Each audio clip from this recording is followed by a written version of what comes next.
Heroes of Freedom series. Today, Ms. Pooja will be lecturing on many phases of libertarianism. She is a PhD. She's about to complete her PhD in JNU, and she'll first give a brief, and then she'll take your questions. So, mm, please go on. Thank you, Tushar. Yes, guys, I'm from JNU. So I hope you guys enjoy this presentation. I'm going to be talking about the many faces of libertarianism. I would like you to focus on the slides, please. And I hope the presentation is fine and visible. Yes, Tushar, is it visible? yes, yes. Do you see different strands of communism on the screen? Not yet. No. We are seeing many faces of libertarianism. Yes, so I think that's the problem there. Sorry, guys, we tested this. There seems to be an issue again. No, it's still not going forward, is it? No. No. Okay. Yeah, Sorry about this. you can do that again. Yeah, I'm just going to share the entire presentation again.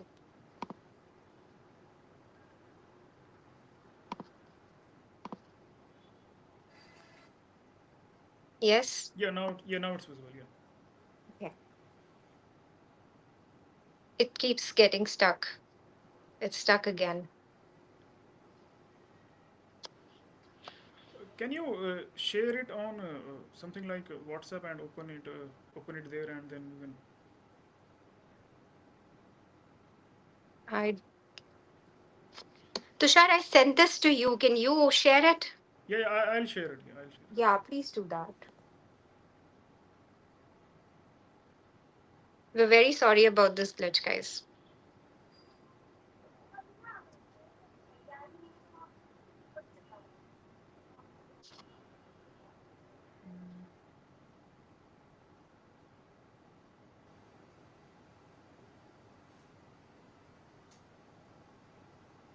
Yeah, now it's visible. Yes, we can move on to the next slide. I'll keep prompting. Okay. Right, so what you see on the screen is a time capsule that I designed for myself when I was studying communism. Communism is the dominant strand of philosophy in the Indian education system. When you're studying political philosophy, 75% of your lectures are basically all about communism. So I designed this to make it simpler for myself. Back then, we were not really taught about the different strands of liberalism, which is the ideology that dominates the world today and has dominated the world since the 15th, 16th century, actually, if you think about it. All of political philosophy, people say that it's a footnote to Plato. I say it's a footnote to liberalism. Next slide, please. Now, does libertarianism actually have branches? We talk about libertarianism and we think that we are against the state. We do not want the state to exist. It has no role to play in the society and individual freedom should exist. Did the philosophy actually evolve like that right from the very beginning? You can see on your screen it started in the 1600s with John Locke's essay. What was going on before that, such that liberalism had to become the dominant ideology? Liberalism initially used to be a revolutionary ideology which came up against hierarchy and authority of the church and the state and the king in Europe. There was tyranny, people were angry, they went ahead and entered the movement, the political movement, via the movements of Renaissance and Reformation, which we will talk about in a few minutes. If you look at the legend of the graph in front of you, you will see the various different kinds of liberalism that exist today. We have the classical liberalism theory, which we'll talk about. We'll talk about the welfare state. We'll talk about libertarianism. And then we'll come to the contemporary libertarianism of the millennials and the Gen Zs. Next slide, please. This is a graph where I depicted all the major political philosophies that have appeared. If you look at the common thread amongst all of these political philosophies, you will find an element of liberalism within them. Marxism Leninism arose as a challenge to liberalism and has remained a challenge for liberalism till today, even when it has morphed into the beautiful philosophy of libertarianism in the 21st century. Why studying these philosophies is important, we'll come to that in a minute. But just a brief primer, the reason why libertarianism had to come back with a bang in the 1980s and 90s is because of the totalitarian philosophies that arose in the 20th century. Next slide. The lecturer before me, Mr. Man Sharma, beautifully covered the various facets of liberalism and libertarianism in his lecture. And this is just a revision of that. Liberalism begins with a very rational view of man, society, man as in person, man, society, economy, and the state. It talks about individual liberty. It talks about the fact that the government that governs the least is the best. It speaks to individual freedom in all spheres of life: political, economic, social, intellectual, and religious. Next slide, please. On your screen, you see the various heroes of libertarianism. We see Ayn Rand, we see Hayek, we see Mises. We also see Spencer and Spooner, the lesser talked about people in libertarianism who we will talk about in this lecture. Next slide. Libertarianism can claim antiquity. We're not just around since the 1980s and 90s, we've been around since the 1800s. Herbert Spencer, often associated with Nazism, actually did not really talk much about Nazism but spoke of social Darwinism. Spencer was a philosopher. We mention him in the libertarian school of thought. He's not associated with the with the modern libertarian school of thought. You see on your screen the development after 1875 up till Jason Brennan, who is still with us and is active in the libertarian movement. Next slide, please. On your screen, you see the political spectrum of libertarianism. Like we have the left and right spectrum, this represents the spectrum of libertarianism. You see classical liberalism of Locke and Mill, and on the left, you see anarcho capitalism, mini anarchism, and paleo libertarianism. On the right, you see bleeding heart libertarianism, geo libertarianism, left libertarianism, which is why we needed to bring back libertarianism with a bang, with revenge. And you see bleeding heart left libertarianism again there. Now, on this spectrum, you have people who believe in limited or no state, and you have people who believe in conservative traditional ideologies on the social side. Next slide. Let's go back to the origin of liberalism with before understanding how many different strands of libertarianism are actually there. Now, liberalism is a philosophy which is basically associated with the rise of Europe and the Western world, the Americas. It is popularly said that America was founded on the thought and ideas of John Locke. The right to life, liberty, and property is their number one fundamental right, something they defend with their heart and soul. Liberalism arose in Europe. It arose with John Locke and has been around for the last 300 years. It was a product of Renaissance and Reformation. Can you please go to the next slide for a second? So, all philosophies and all changes in society, in my opinion, are born out of technology. Before liberalism came into being, before Thomas Hobbes spoke of nominalism, before he spoke of psychological changes in the human mind and talked about rationality and determinism, anti determinism actually, there were scientific advancements that prompted the Renaissance. With Galileo arose a school of thought that gave agency to man, agency to humans, and made them the master of their own will. Previous slide, please. So liberalism rises as a protest against the hierarchical and privileged authority and monarchy, a protest which ended up engulfing every aspect of life. Their main slogan was freedom. Freedom from every kind of authority which is capable of acting in a tyrannical manner. Their main slogan then and the main slogan now is get out of the way. Stop hindering the human progress. Next slide. And next slide. So we start with Thomas Hobbes, who wrote the Leviathan. Now, on your screen, you see a table of all the classical liberal thinkers that are compiled with their main works. We're free to share it on the Libertarian Party social handles. These are the thinkers who talked about classical liberalism, starting with Hobbes until Thomas Paine. Not discounting anybody's contribution, main thinkers would be John Locke, Adam Smith, Ricardo, and J.S. Mill and Jeremy Bentham. These are the heroes of classical liberalism who advocated for natural rights, for rights to life, liberty, and property. They developed the theory of comparative advantage, supporting free trade and classical economic theory, came up with the idea of democracy, because back then democracy wasn't very popular with the monarchy. This is and J.S. Mill is where socialism begins, and how that impacted the development of liberalism. We'll get to that in a while. Next slide, please. So, the main features of classical liberalism, as expounded by John Hallowell, who's a scholar, are number one, liberalism believes in the absolute value of human personality and spiritual equality. Why is that important? Because back then people were not considered equal. Feudalism was the way of life. There was hierarchy, inequalities of the kind that we can't even imagine today. There's a book, Enlightenment Now, where the author Steven Pinker talks about the fact that luxuries which are available to us today, democratized, were not available to the kings and queens of that time. Which is why liberalism has delivered growth, it has delivered prosperity, and why it morphed into the kind of left liberal pervertish system we'll discuss in a while. Liberalism believes in autonomy of the individual will. Back then, everything was considered divine will. State took authority from the divine right theory of the state, where the king was ordained by God. Individual will did not exist. With the scientific revolution, with the Renaissance, we have a reincarnation of belief in the individual will. There's a belief in essential rationality and the goodness of man. Rationality of the man is extremely important because throughout history there have been several social systems which have made humans believe that our will or our destinies are predestined. We actually do not have free will. Liberalism brings free will into the picture.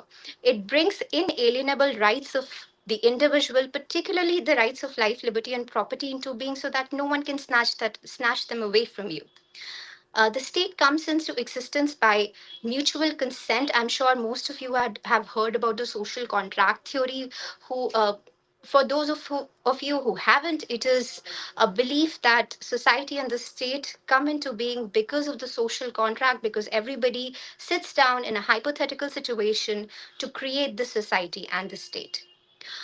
Next is that the state and the relationship between the state and the individual is a contractual one, and the social contract is best secured by law rather than command of the king. It's pretty self explanatory. Law is supreme, equality before law is the supreme principle in classical liberalism. There's individual freedom in all spheres of life, which is political, economic, social. We've gone through that. The government that governs the least is the best. This is also the motto modern day libertarianism. Also happens to be withdrawn from the classical liberal strand. And the final one, and my favorite, is that truth is accessible to man's natural reason. For those of you who have read Ayn Rand's book, you will find repeated mentions of the fact that people think truth is subjective. There's no objective reality. And Ayn Rand says there is. That truth is accessible to us, and anyone who says that truth is not accessible to us is actually fooling us. So the fact that truth is accessible to man's natural reason is actually a big cheerleading slogan for man's brain and rationality. Next slide, please. What does classical liberalism bring? It brings reform. It creates democracy. It ends slavery. It creates free trade. Of course, there are trends of mercantilism, I will not deny, but it creates free trade. It creates growth. And then welfare state and socialistic trends of thought, culminating in the creation of communism and Marxism, come into being. Next slide. Welfare state. Now, this is where everything goes wrong for classical liberalism. Goes wrong, but there was a need for reform as well. We must admit that the Industrial Revolution in England created massive inequalities. Thomas Malthus famously spoke to the Malthusian trap as well. And there was a need for reform. There were factory laws that needed to come into being because of the severe exploitation of children. Bleeding heart of a liberal welfare state comes into being and starts with J.S. Mill, who later in his life, although he championed classical liberalism for a while, rights of women for a while, In the later stages of his life, he claimed to be a socialist, advocating for individual liberty, but also recognizing the role of state in welfare activities and education. Other famous scholars of the welfare state strand of liberalism are T.H. Green, famously John Maynard Keynes, who was a contemporary of several totalitarian leaders, and so, yes, this is all about the welfare state. All of the authors are given on the screen, and we'll circulate this PPT later. Next slide. So, while the welfarists were coming from a good place, they wanted reform, uh, there was a problem. Socialism, communism, and totalitarianism were coming into being. The 20th century saw two wars where ideological clashes were a major undercurrent and the culminating in the Cold War dynamic of communism versus capitalism. Sorry that I wrote socialism there. Communism versus capitalism. So what happens there is that in a totalitarian state, the state dictates everything. It governs the economy, tells you what to do. Some Western scholars were fascinated by the idea of communism. Some Asian scholars were fascinated by the idea of communism. Famously, so our first prime minister repeatedly stated in his speeches that he believes in Fabian socialism, which is what became the foundational idea of India as well, Fabian socialism, which pointed towards a mixed economy. So here we have two systems colliding, combining, and creating a mixture of the left liberal idea. Next slide. And oh, by the way, while all of this is happening, there's been a Bolshevik revolution in Russia in 1917. A young Ayn Rand leaves Russia, leaves the Soviet Union, goes to America, and starts writing in English, which is not even her first language, and becomes a hero of modern day libertarianism. Here we have libertarianism strikes back. So that's the question I posed in the beginning. Why did we need the word libertarianism if much of what it says is like classical liberalism? Simply put, because A, number one, in America, the words left and liberal became conjoined due to the continuous interference of the state in individuals' lives, and it became conflated with the left. So we needed libertarianism to come into being. Next slide, please. Why does libertarianism make a comeback in the 20th century? Number one is that it is a reaction to big government and totalitarianism.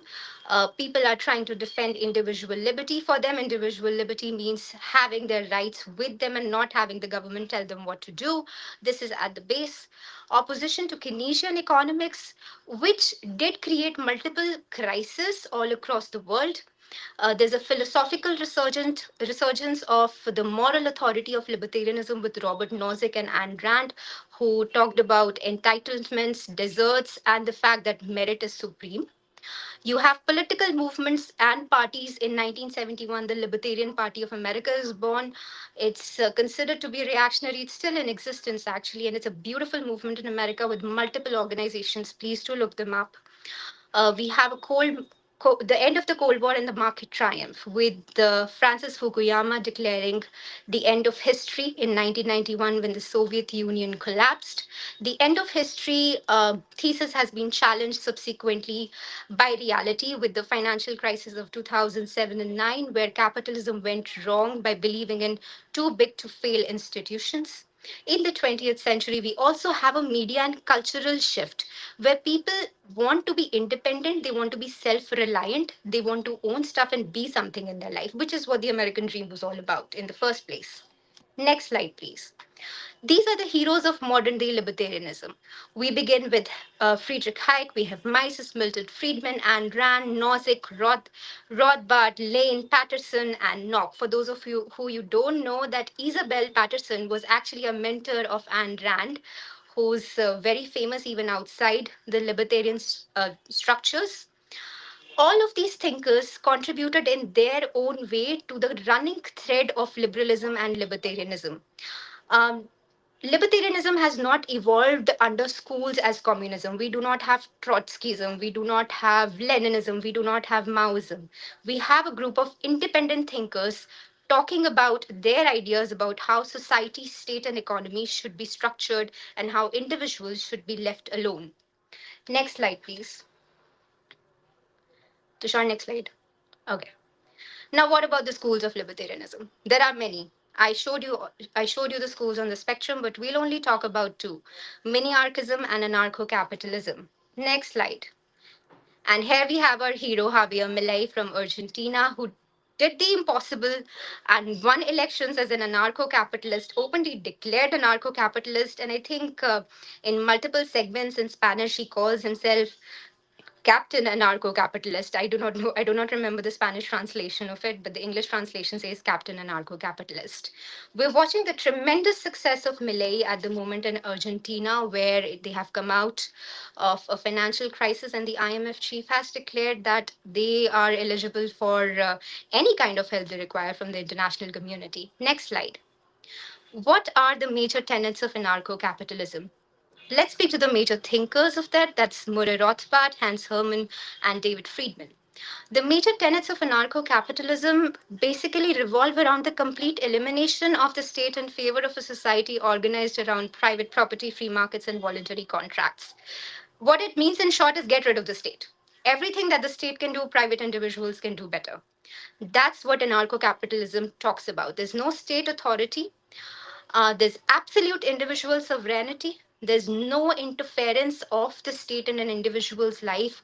Voluntary consent is the only legitimate basis for human interactions, which is also known as the modular man in the civil society theories of liberalism and libertarianism. What this basically means is that I don't need to do what I don't want to do. There's absolute property rights and free markets. There's the non aggression principle that Man has discussed in the previous lecture. We have private law and arbitration. That means we're not going to courts for any of our disputes. We're not going to the state. We're doing it ourselves. And there's a criticism of state monopoly on violence. It's a very famous saying in political philosophy that the state has a monopoly on violence. And even the Marxists have spoken to that a lot. So, yeah, this is what anarcho capitalism is all about. And there's one facet which is generally missing in discussions: people can roam around. It talks about decentralization. And if you don't like your government, you can just switch to a new one. You don't need to stay in a place where you don't want to stay. Next slide.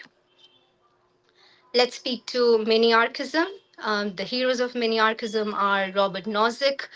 His theory is very famous, the entitlement theory of rights. We have his book Anarchy, State, and Utopia, which provided the moral foundations of libertarianism in the 20th century.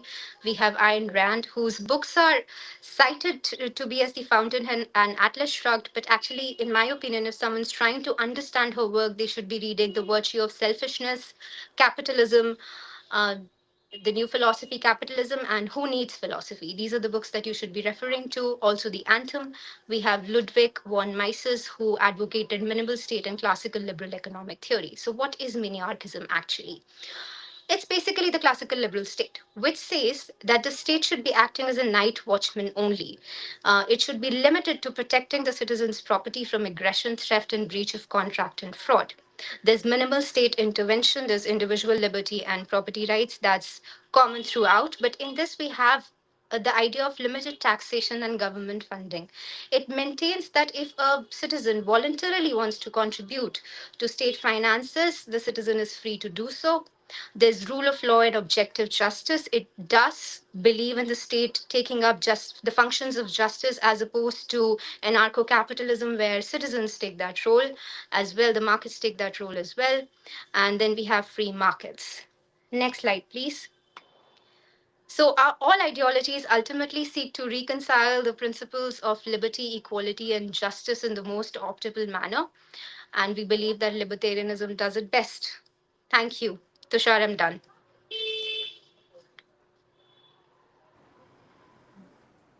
Thank you, Pooja. It was really engaging one. So, guys, if you have any questions, please put them in the comments or yeah. Yeah, I have a doubt. Like, what exactly is left libertarianism? Like, I've never understood about that part.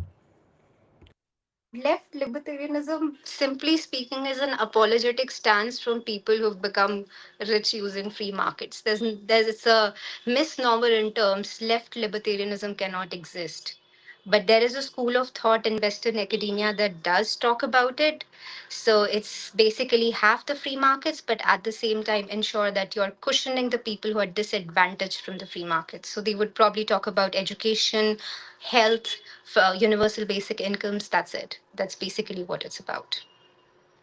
Isn't So that just left. welfare state? Come again? I mean, isn't that just welfare state? Yes, you're absolutely right. The So, term exists. I have to So, put it up there, but so you're right. you can search the name like what you can say. Piri Joseph Pradhan, who actually was kind of founder of left libertarian thing, he talked about anarcho mutualism, sort of like that. So this was kind of popular in France. So yeah, you can check Proudhon that. is generally considered to be a socialist. Marxists are actually very proud of Proudhon most of the times. Yeah, but when you do read his writing, he called for kind of a state where it was kind of a social market economy with kind of mutualism, like that it was. But yeah, those are the ones you can check for left libertarianism. One more ideology that do aligns a lot with anarcho-capitalism is egoism, which was talked about by Max Turner. Like kind of absolute individualism, like that. So that is kind of in a way aligns with anarcho-capitalism in Is that some a ways. question for me? Himanshu, I was talking for Himanshu. Okay. Yeah. So I think that should be clear. My main question is how do you deal with the okay? So Europe developed the idea of individualism, individual as the center of family, society, and kind of universe like that. But we don't have that kind of concept in India. Okay, so how do you think you would be able to convince the masses of people that go by the collective identities of like religion, caste, language, like that? I mean, the idea of collectivism takes kind of supreme authority when it comes to making decision rather than the individual as the central point. How would you look to convince the people? That could be a big challenge. This is what I would like you to answer, Pooja. Okay, so you've asked a very layered and complicated question. Let's take that step by step, all right? You say that there's little to no existence of individualism in the Indian society. For someone who has read Indian philosophy in quite the depth, I'd say that's actually not true. We do have a running individualistic trend in the Bhagavad Gita itself. Uh, there's a prelude and an ode to man right there in the Bhagavad Gita, the warrior attitude. Now, on the point of collectivist identities and why they are so popular in India, we have to look at the various reasons for it. Number one is the vote bank. Let's not ignore the fact that there's a big vote bank element to it. There's also a cognitive evolutionary element to it. Fear. We bond with the people around us in tribal societies, in collectivist identities, so that we're not harmed by the peers around us. If there is an absolute supremacy of the rule of law in a particular area, collectivist identities perhaps will not thrive, although that has been proven wrong in the United States at the moment. Collectivist identities do end up thriving. So, if you do want to develop a strand of individualism in India, we need a cultural revolution, number one, and not the Chinese type, please. Cultural revolution of the actual type. We need to tell people about the philosophical undercurrents in our ancient Indian philosophies, beginning with the Bhagavad Gita. So once we start there, and we also have wonderful Tamil classics by Thirukural. We have the Sangam texts. We need to bring that into the public sphere. That's how we cultivate individualistic trends. That's how we give confidence to our people. And I think we don't lack any. Operation Sindoor has proved we're basically mastermind strategists. So let's get that straight. Collectivist identities will vanish. They vanished in China. China used to be a great big communist country, and today there are individualistic undercurrents there, even in Vietnam. So if that's happening, it will happen in India. eventually, with the cultural revolution that I'm speaking to, not the Chinese kind again, we can accelerate that revolution. We need to bring our philosophies into the public forums and connect with the Gen Zs and millennials in their language.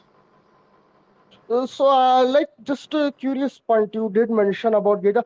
Wouldn't it be like addition, like we talk about Upanishad or Buddhism, Jainism, or some amount of Charvak philosophy, which had lot of kind of what I would say individualistic tone. I mean, if you look even Charvak philosophy, it actually closely mirrors with the writings of Max Turner, ego and its own kind of that one. So wouldn't it be fine that that is also brought into forum?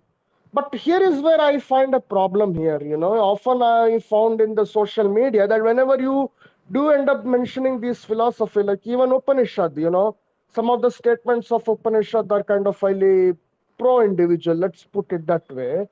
So they end up warping it in a community term. Oh, they are all Hindu, so they are all our identity. This is national. So it kind of lumped together in that. So how do you deal with that challenge, even when you try to present these philosophies, these ideas, where the tendency to put a counter argument is to lump together into a collective identity? I don't think there is anything wrong in having a collective identity. What we do require is a running individualistic trend in it. I mean, you look at America, right? I am American is a matter of pride for them. I am Indian is a matter of pride for me. I don't find anything wrong with having collective identities like being a Hindu or whichever identity you choose to believe in or you choose to identify with. I don't think there is anything wrong in that per se. But yeah, we do need trends which give confidence to the individual to believe in their own strengths, uh, in their potential. Yeah, so for that, I'd recommend let's connect with the Gen Zs and millennials in their language. But collectivist identities, I don't really think that's a really big challenge.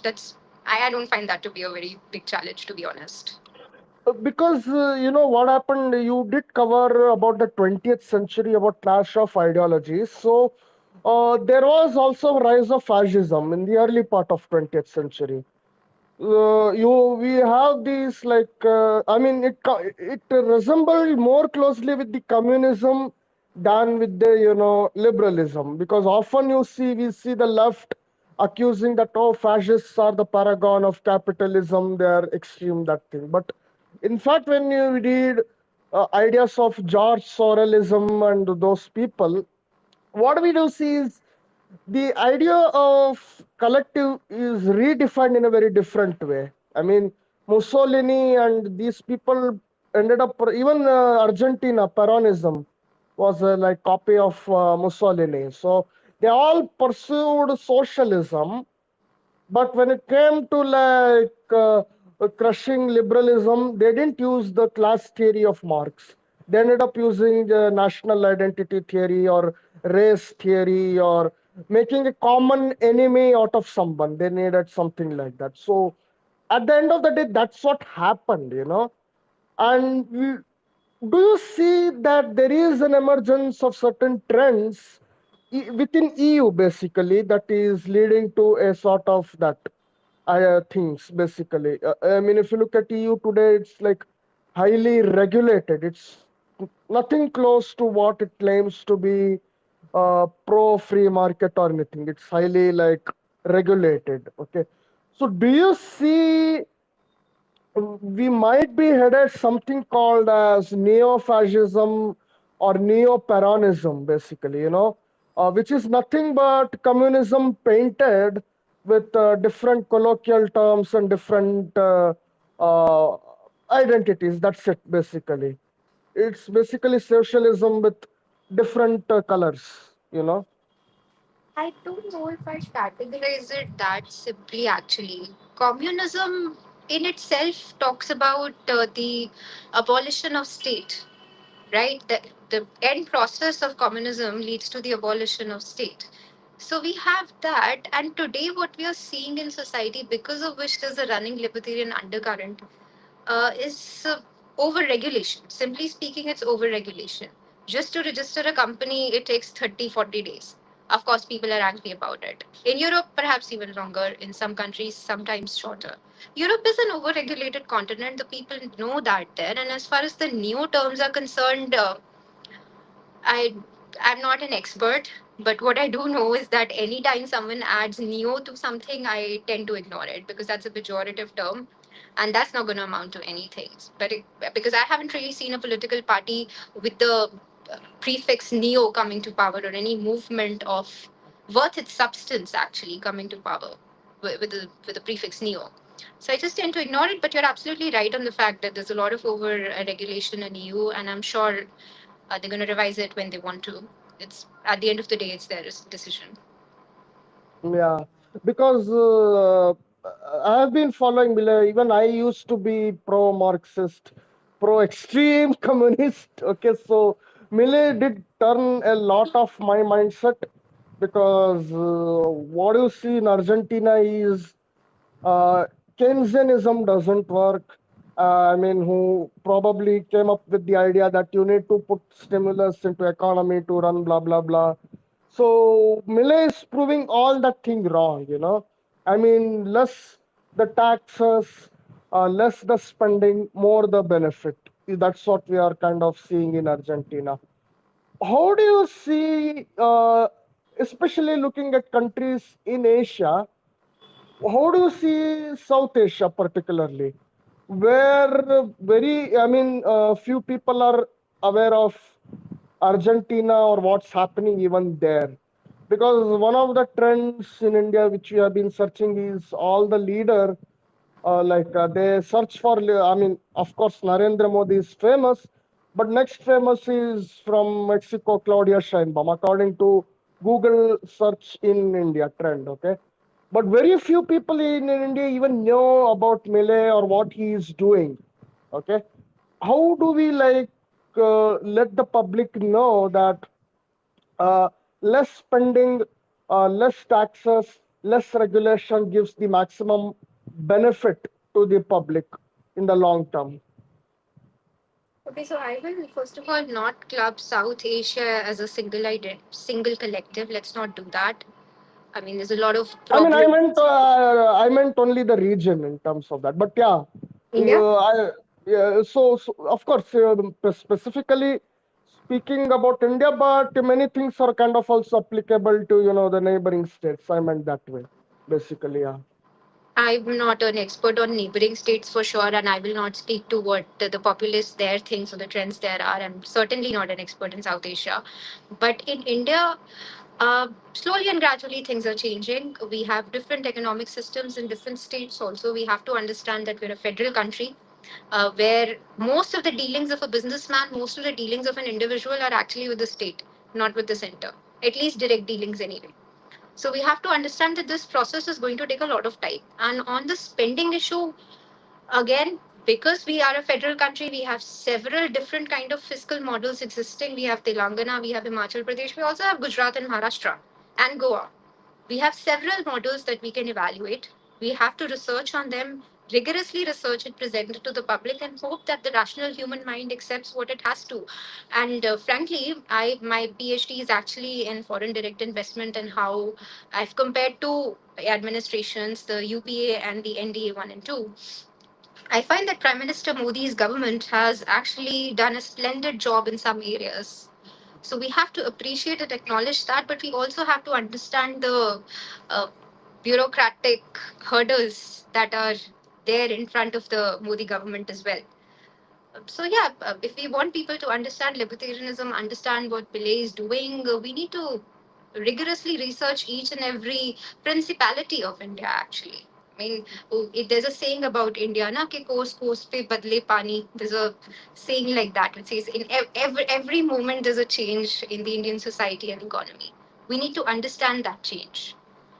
Yeah, so that's all I have to say on the subject. South Asia, I don't know the trends of our neighbors. Sorry.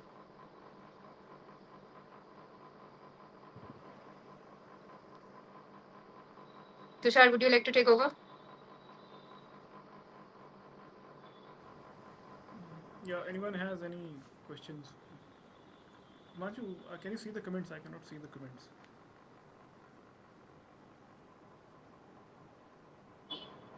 Yeah, let me check.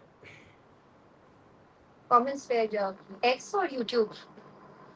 X. Let me also see if there's something there.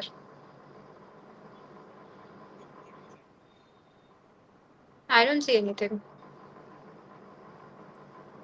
Okay, so the question is, how do you plan to get a mass base outside of Twitter?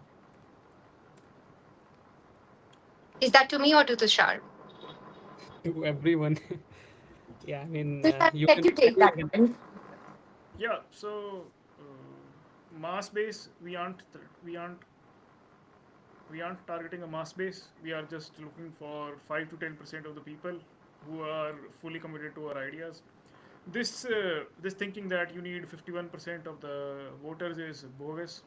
As you can check, the biggest party that we have right now, BJP, stands hardly at 36% of the voter base, and the next most popular stands at 28%. So there is plenty space, plenty of untapped voters who don't find a voice in either of the parties, and essentially young people who are frustrated with the status quo and are looking for alternatives. They are reaching out to us on X and whatever platform they find us. So I am pretty sure that 10 out of 100 is not that big of a number. And if you scale that to the entire country and specifically to urban areas, so you start reaching in numbers of millions. So that's not that big of an issue, like getting 5 to 10% of the market share. Also, previously in history, when we had the most one of the most socialist periods, Swatantra Party had a similar share of around 8%, and it also had almost 40 seats, like 10% of the seats in Lok Sabha. So continuing on their legacy, introducing a new perspective on things. So we are good for basically bringing the Overton window back to the center that has gone left and left year by year. So the idea is that let's decide the discourse, focus on the discourse much more than getting elected. Because if we become the sole voice of the unheard masses, then parties will have to negotiate to cater to them. But right now they are disorganized, and their voices are ignored. So the idea is that let's organize them, uh, uh, lead their voices, and if they give us a chance, then it's all right. If they don't give us a chance, still we have the negotiating power to bring the Houghton window back to the center, or maybe slightly to the right.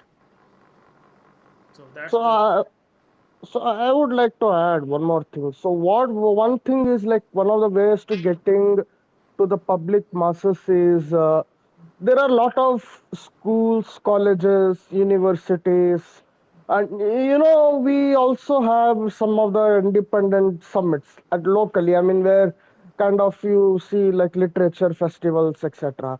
So one of the ways is like giving idea of fresh perspective. Like saying like this is our alternative. We need to bring our this thing. Okay, so naturally, it will actually start with mainly many with the educational institutions where you will eventually see a lot of interest. I mean, especially the young generation, they want to uh, have a very different view. They're not like okay, we had like socialist or previously whatever policy, and we'll just follow that.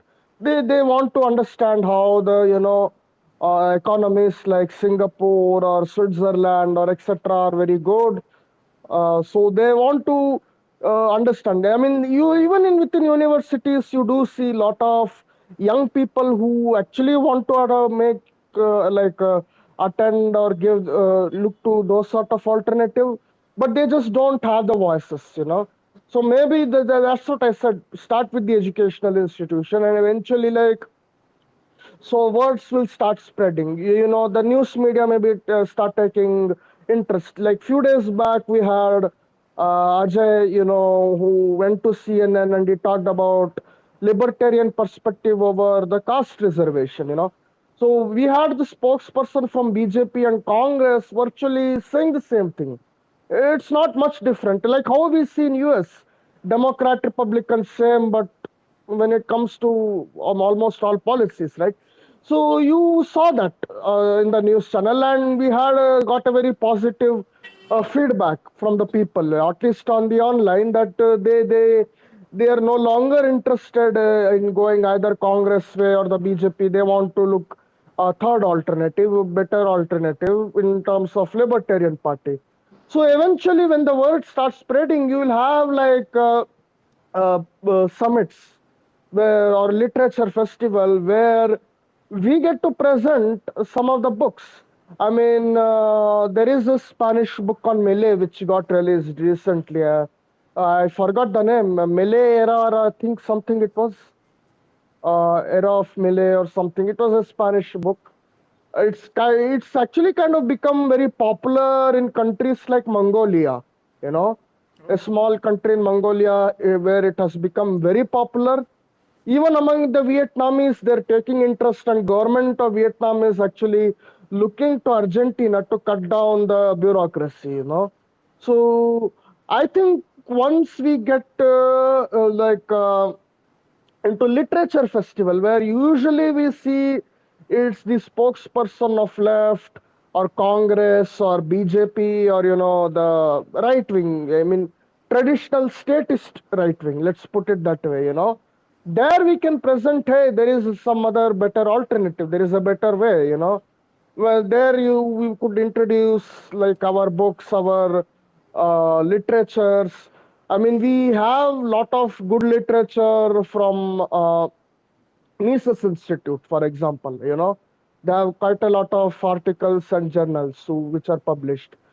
We could also introduce about authors like Rothbard, and we could talk about Frederick Bastiat, etc., etc. That will be like a kind of some of the eye opening, and that will open a Pandora's box. Once that happens, because in urban areas there is lot more. I mean, like if I know 60% of India's population is in urban areas, right? So these things tend to spread quickly in urban areas as compared to you know uh, tier 2 cities or tier 3 cities. So once it starts spreading, there is a chance, they will be asking, hey, we want to open a Libertarian Party chapter in this city, Libertarian Party chapter in that city. You'll start getting Yeah, requests. I So mean that I is the think point. that would be the way Yeah, forward, I guess. yeah. So Pooja, do you want to add anything? Yeah, I just wanted to say let's go straight to our entrepreneurs and ask them what they need. The startups in Bangalore, the aspirational class, what do they require? Let's focus on their economic needs. I think that would be one way to go. But I think Tushar and Mm. Rakshit have pretty much covered it, so I'm not going to drag this on. Any other questions? Okay, this is a funny one. Who are you even doing this stream for? well, I do not first, know the answer to that question, but since the guy who asked this is watching, probably for you. well, the idea behind doing this is that people frequently ask, "How do I learn more about your ideas?" And going them through the entire chain of all the literature is quite difficult. So I thought, let's those who are interested in teaching, let's get them together and give them a brisk idea of the entire thing, like creating a sort of online school for libertarianism. So that's the idea. That's why we have created it. Now anyone in perpetuity till YouTube and X exists can watch this lecture and learn the basics. So that's the idea. I was kidding. Tushar has given a more mature answer. Yeah, yeah. Now anyone who wants to ask that, yeah, what are basics of libertarianism, he can go through the series and see lecture 1, lecture 2, lecture 3, and then he'll get the idea, okay, this is what these guys are talking about. And since most of the right now most of the literature available is based out of America and some extent Latin America, but now we are creating our own strand of it. So just a curious question. I mean, Pooja did mention about the economics, about UPA and NDA. Would it be fair to say over the last 30 years, we have been trying to follow an economic policy of what we might be classified as Listian economics, or What- which Listian economic in the sense like it includes government intervention and tariffs, you know. So would it be fair to say that over the last 30 years, while we have been trying to liberalize, but at the same time we are also like following the tariffs, you know, India has some of the high tariffs on many items on foreign goods because we believe in protecting, you know, the national industries or companies within India, the private companies. So would it be fair that we have been following a Listian type of economics with government interventionisms, and you know, when it comes to trade, when it comes to selecting the losers and winner, like something what South Korea did it initially but had to give it up later on, basically. I think 30 years of economic history of India, just summarizing it that like that is not such a good idea. It's getting dangerously close to my thesis defense also, actually, the question that you've asked. Yes, we do support national champions. Yes, India does have a policy of interventionism, but what else do we know? To our credit, to the government's credit, and to our credit as people, as a civil society, what else do we know? Back in the 60s, we did have libertarian scholars. We still today have somewhat libertarian scholars like Mr. Sanjeev Sanyal, who's actually a part of the Economic Advisory Council. We have Arvind Subramaniam, who's written fantastic books on the Indian economy. We have a running libertarian school of thought since our independence, but we haven't really adopted it. We don't know anything else. I think that is the problem, in my opinion. We've had an interventionist economy right since 1947. Prime our governments have tried to dictate who can invest in India and how. How many documents do you require to set up a company? How many documents do you require to get a signature or to get admission in a college, for example? We don't know how to go about it. We need a roadmap, and we'll soon publish that under the LPI handle. I'm sure Tushar can lead that, or any Himanshu can lead that, or whoever wants to. We can sure publish a roadmap. We need an alternative system written down for us. It's not that there's an absence of thought.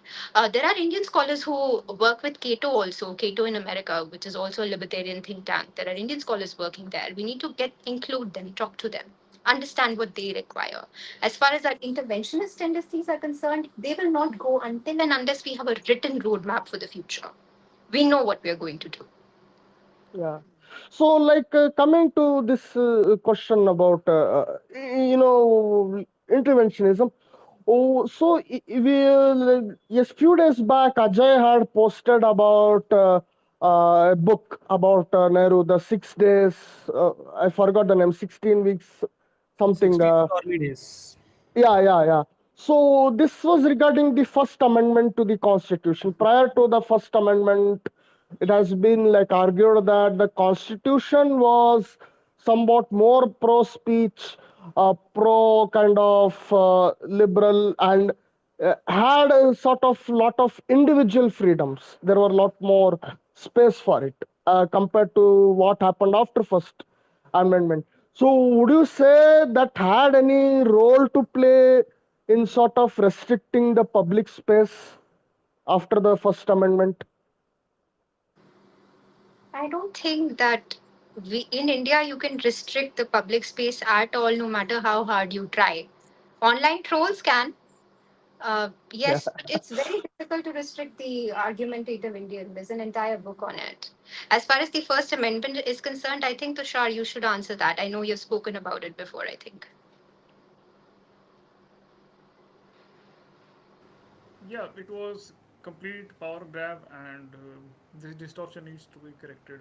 And we have First Amendment and additional, like First Amendment and the Schedule 9, though that monstrosity that fundamental rights can be trampled by the government in the name of protecting the people. So yeah, those distortions need to be corrected. But these are much tougher conversations to have right now, and I mean, in the libertarian sphere, it is all right, but to the general public, the Constitution has sort of become a sacred book. So, although the It Supreme is Court a itself says that sacred it is, book. Yeah, although the Supreme Court says that it is a living entity and it grows and evolves. Anyhow, Oh, we'll, so we, the one more question I had. This was regarding many people like under Libertarian Party of India. Some people were writing, need to abolish the Article 295A, which kind of restricts freedom of speech. I mean, like it can be open to misuse. So, how do you see that basically? Yeah, it Would has to we? be blasphemy laws has to go, and Yeah, yeah. yes. I mean, I support that. I would like to hear the Tushar's perspective. What he thinks. yeah, it's pretty clear that those need to go. Freedom of speech is non-negotiable. This, I would say, some people have some confusion that freedom of speech means that anyone can say anything he wants without repercussions. The problem is the government censoring the speech. That's what we are against. Private bodies like theater decides that you cannot shout fire, fire in the theater. That's their prerogative on their private property. That what rules they want to follow. But the government deciding that's not okay. So that's the that's our line of thinking that the government, which is basically politicians and bureaucrats, Yeah. they shouldn't be determining what is acceptable speech and what is not. Yeah, because today, like I saw one more post, I mean, under Libertarian Party, one of the teacher or professor, maybe from Ashoka University, he said something about the Operation Sindoor, and he had an opinion. Okay, I mean, remotely it has nothing to do with any like supporting Pakistan, but it did have some different opinion. I mean, it was like. Uh, Yes, different thought, when but he has been because arrested, so yeah, subject, we. yeah, that's the slippery slope because what qualifies as hate speech is really a subjective thing. You can keep adding down the list, but you will never get a right answer, and it just becomes subjective. And till the time you prove yourself that you know this is not what I meant, the damage is almost always done. So we cannot go down the path of tyranny because when people aren't allowed to speak, they shout. Yeah, So this is not a good idea in a democratic system that we have restrictions on freedom of expression. There can be people can sit down and have negotiations that I don't like what to say and think understand each other's perspective better, and some may say that this is a naive view, but I think it is way better as compared to the system that we have right now that you can be arbitrarily be picked up for something you have said and you don't even know that it will yeah. lead to this. So Yeah, I think that's what the one of the main concern is. Basically, a lot of people have been raising this issue over the years. A lot of censorship, basically, arbitrarily closing down. The media websites or anything. I mean, most of them may not be even have anything to. Some of them may be even just a random opinion.